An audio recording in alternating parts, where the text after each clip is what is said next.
Bu Aisyah, apa perbedaannya kalau dia bulat besar-besar ini? Oke. Rupanya ya, karena dia lebar, laki-laki memang kalau sedih, marah, takut nggak ketahuan. Tapi karena lebar, kalau dia marah banget, laki-laki pasti membentak atau memukul. Kapan ada laki-laki sudah membentak atau memukul, berarti dia marah banget. Ya, atau mungkin sedih banget, atau mungkin takut banget. Kenapa? Lubangnya dua, makanya sudah nggak bisa kontrol. Walaupun ini tidak terganggu, ini besar soalnya. Ya, kita perempuan kecil-kecil bu, kecil-kecil banget. Ya, kecil-kecil. Sehingga apa?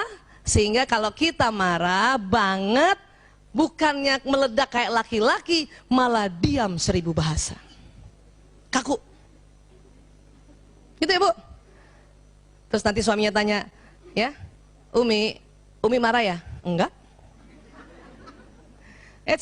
Salah. Sebab apa? Perempuan kalau ditanya nggak bisa langsung bilang iya. Apalagi kalau marah banget. Ini tadi, yang kecil-kecilnya udah nyala dia. Ya. Ternyata perempuan waktu bilang enggak. Tapi dalam hatinya, tanya lagi dong.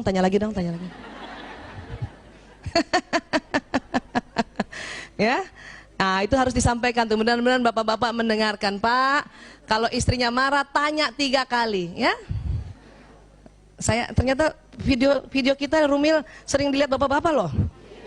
Iya, kemarin saya ketemu bapak-bapak di daerah Pramuka mau ke sini, ya. Saya boleh nggak ke sana? Perempuan semua, Pak. Ya. Saya sering katanya dengar video Bu Aisyah. Pak, kalau istrinya dibilangnya ditanya, Bunda, Umi, Mama marah ya, dan dibilang enggak, tolong tanya lagi. Perempuan senang ditanya 3 kali. Ya, antara pertanyaan 1, 2, dan 3 harus kasih jeda waktu sekitar 3 menit, 5 menit. Ya, yang kedua, Umi marah ya. Kita bikin ini. Kita mulai nih. Enggak, siapa yang marah? Rugi amat. Mulai. Dalam hati masih juga, tanya lagi dong. Pertanyaan ketiga oleh suami, Umi marah sama Abi ya. Baru tuh, Abi nggak pernah ngerti aku. Yang ketiga baru kita bisa bilang, ya, baru kita bisa bilang. Sayangnya laki-laki nggak begitu. Kenapa? Karena laki-laki kalau dia lagi marah, kesel apa, dia nggak mau ditanya-tanya, ya, nggak mau ditanya-tanya. Jadi pas dia lihat istrinya marah, Umi marah ya? Enggak. Apa kata suami? Ya udah, ya, Abi main golf dulu ya. Abi ke masjid dulu ya. Walaupun dia ke masjid loh. Walaupun dia minta izin ke masjid, tetap aja 4, Bu. Dalam hati kita bilang apa? Ya nggak pernah ngerti aku. Gitu. Kenapa? Karena kita belum ditanya 2 kali. Ya lagi, yang satu sudah 2 kali lagi. Ya. Ya Pak ya. Nah, biar bapak-bapak ngikutin, ya. Tapi tolong Pak, pertanyaan 1, 2, 3 kasih jeda waktu, Pak. Jangan diropel. Umi marah ya? Umi marah ya? Nanti istrinya ngomong ratusan. Harus dikasih jeda. Begitu juga kalau ketemu anak perempuan, Bu. Anak perempuan saya yang kelima ya. Anak saya yang kelima kan perempuan, alhamdulillah. Waktu dia masih SD saja, ya, sekitar kelas 3 SD.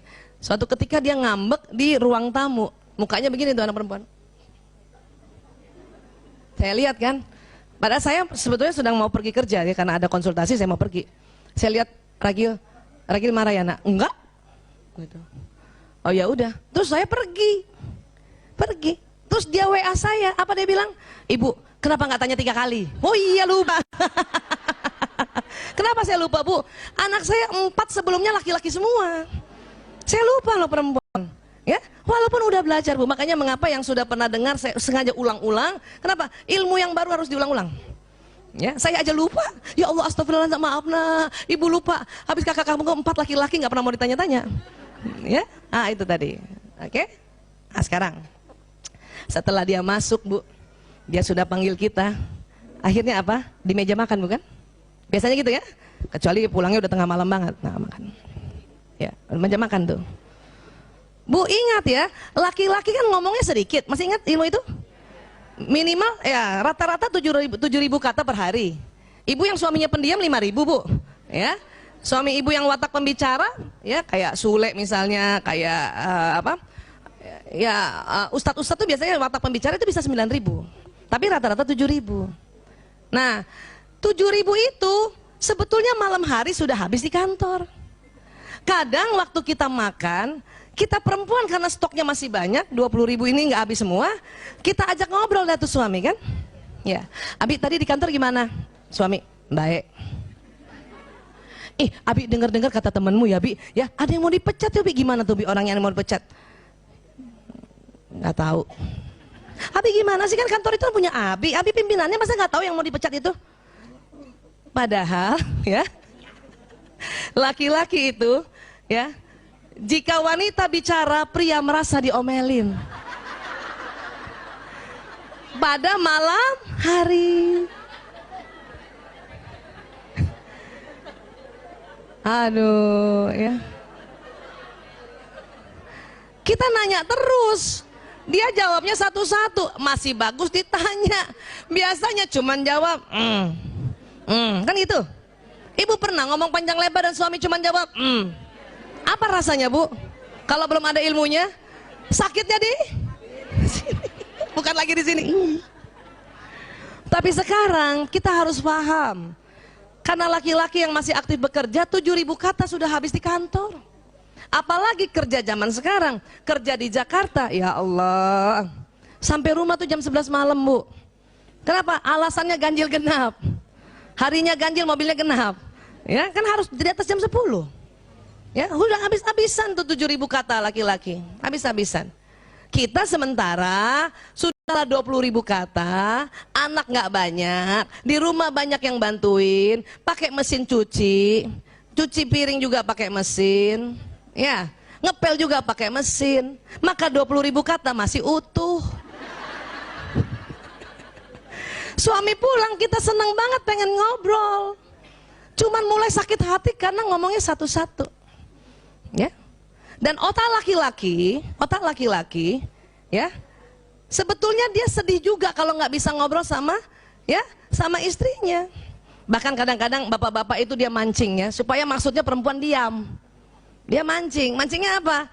Nanya tuh suami, Umi tadi seharian gimana? Udah cerita lah si Umi itu ya. Ya Allah, tadi aku ke Rumil, Masya Allah, banyaknya sahabat-sahabat, ada dari Tambun.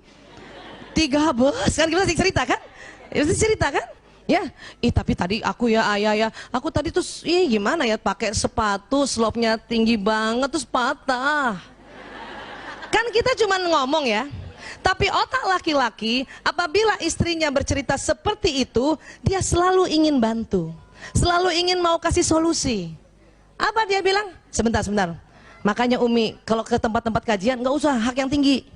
Dia kasih solusi bukan? Tapi kita apa? Bukan gitu, Abi. Karena perempuan cuman mau cerita.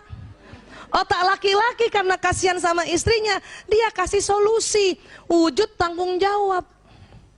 Betul Bu? Ibu pernah nggak lagi cerita ya, lagi curhat, Abi, aku sakit kepala. Apa kata suami? Solusi bukan itu? Solusi.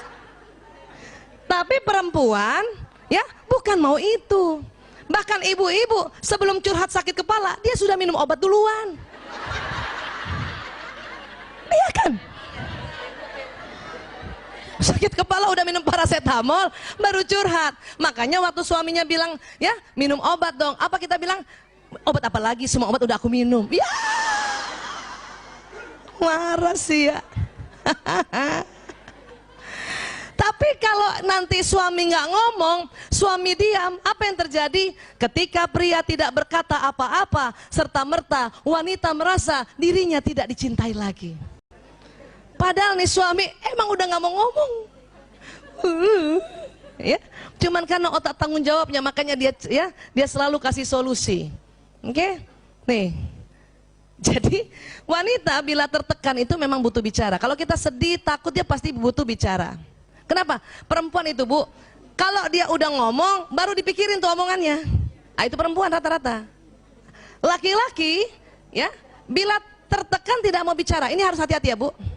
Kalau suami ibu sampai di rumah, Kemudian ibu lihat ya, dia kayaknya sedih banget mukanya, ya, karena 10 menit tadi. Setelah 10 menit masih sedih, kan ibu tanya kan, Abi sedih ya? Iya. Abi capek ya? Iya. Bu, kalau ibu sudah tanya suami yang mukanya tadi sedih setelah 10 menit ya, 10 menit pertama kan itu lazim, setelah 10 menit masih sedih banget, dan ibu tanya, dan dia bilang iya, tolong ibu tidak tanya-tanya lagi. Saya dulu salah. Waktu suami saya datang, saya lihat mukanya kan, ayah capek ya? Iya. Kenapa sih ya? Mbok ya cerita sama aku kan istrimu, ibu dari 5 anak-anakmu. Apa kata suami? Diam. Itu sakit hati banget. Ya, laki-laki tidak mau diajak bicara, Bu. Kenapa? Ada otak laki-laki yang Allah kasih, tidak ada sama perempuan. Apa? Pada saat dia ada masalah, dia harus diam untuk mencari solusi sendiri. Makanya jarang laki-laki kalau ada masalah pergi konseling. Jarang. Kalau perempuan ada masalah pergi konseling, Bu. Kenapa? Supaya ada yang dengerin. Suami gue nggak dengerin, ya udah gue ke dokter Aisyah aja deh. Dengerin. Dan konsultan perempuan harus yang terlatih. Kalau enggak, dia juga pengen ngomong, Bu.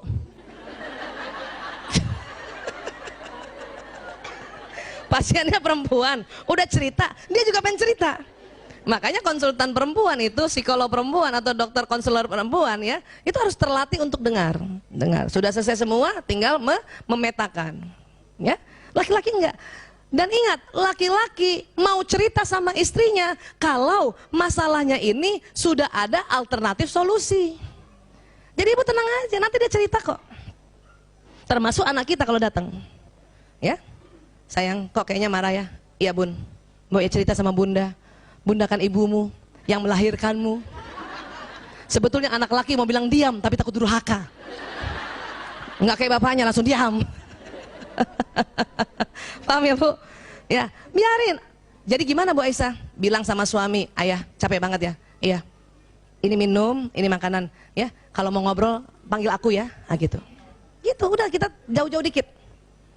Biasanya sambil nonton TV tuh, mukanya gitu, ya. Anak juga begitu, anak laki-laki, ya. Kakak capek ya? Iya bun. Ya udah ini makan, ini minum. Kalau mau cerita kapan-kapan panggil bunda ya. Belum tentu hari itu dia mau cerita bun. Bisa jadi minggu depan. Ya. Kenapa? Laki-laki mau cerita sama perempuan, masalahnya dia cerita, tapi dia sudah ada alternatif solusi. Supaya apa? Laki-laki ingin dianggap sebagai pahlawan. Bun, ada PHK di kantor aku. Oh ya gitu ya. Terus apa kebijakan ayah? Tanya gitu. Ya, ya aku sih sebenarnya susah banget yang ambil keputusannya, saya mutasi aja. Oh gitu. Insya Allah kebijakannya Abi, ya itu manfaat cia gitu dong. Ya, nah itu. Jangan kita suami cerita, Bun, ya di kantor ada pemecatan PHK. Terus kita diam aja. Oh, itu nggak suka laki-laki. Walaupun kalau kita ngomong dia begitu. Tetapi kalau dia yang lagi cerita, kita harus tanggapi dengan berapi-api dan lihatlah dia sebagai seorang pahlawan. Bisa Bu? Coba latihan dikacai berbinar-binar ya. Oh, terus gimana Abi? Masya Allah, Abi keren banget. Itu latihan Bu. Kenapa? Karena laki-laki ingin selalu dikagumi. Ya, ingin selalu dikagumi. Oke?